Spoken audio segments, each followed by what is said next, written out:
আমি ছোটোর থেকে বরাবরই প্রচণ্ড ভীতু ছিলাম, কোনো কাজটাই একা করে উঠতে পারতাম না। সঙ্গে মা বাবা নাহলে বন্ধু বান্ধব লাগতো আমার।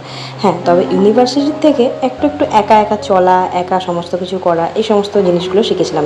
কলেজেও বন্ধু বান্ধব ছাড়া কোনো কিছুই করতাম না। আজকের এই কথাটা বলার কারণ একটাই, কারণ আজ সেই ইউনিভার্সিটিতে পড়ার টাইমে যে একা একা পথ চলাটা শিখেছিলাম, সেটা আজ আমার জীবনে প্রচণ্ড কাজে লাগছে। আজ যদি একা চলতে না পারতাম না, তাহলে হয়তো তোমাদের দাদাভাই এই 2-3 দিন না থাকাকালীন আমি হয়তো কোনো কাজটাই করতে পারতাম না, দুটো বাচ্চাকে একসাথে একা সামলিয়ে আর কি।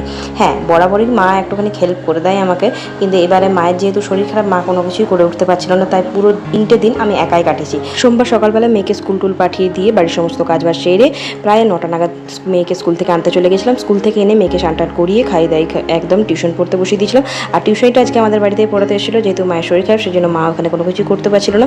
তারপর টিউশন পড়তে বসিয়ে আমি রান্নাবান্নাগুলো সেরে নিয়েছিলাম। তো চলো, আজকের ব্লগটা এই পর্যন্ত ছিল। ভালো লাগলে